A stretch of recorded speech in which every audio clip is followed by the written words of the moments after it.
আমি নিজেকে শুভকামনা জানাচ্ছি।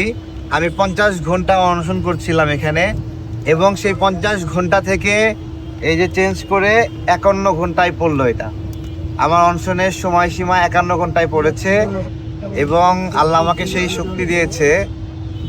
এবং আপনারা জানেন প্রত্যেকটা মুহূর্তে সারাদিন এখানে ক্যামেরা ছিল, এবং কোনো রকম খাওয়ার সুযোগ নাই, এবং পিছনে সিসি ক্যামেরা আছে। রাতের বেলাও খাওয়ার কোনো সুযোগ নাই, পানিও আমি এক ফোঁটা খেয়ে এই 51 ঘন্টায় আমি খাইনি কিছু। এবং সিসি ক্যামেরার নিকটে এই জন্য বসছি যে যাতে করে এই ব্লেমটা দিতে না পারে যে আমি লুকিয়ে লুকিয়ে খাচ্ছি, ভুয়া আন্দোলন করছি। আমি আমার দলকে এত ভালোবাসি যে আমার দলের জন্য আমি নকল আন্দোলন করতে চাই না। আমি নিজেকে অভিনন্দন জানাচ্ছি যে আমি 51 ঘন্টা পুরোপুরি অভুক্ত থেকে কোনো রকম পানি পান ছাড়া এখানে অবস্থান কর্মসূচি করতে পারছি।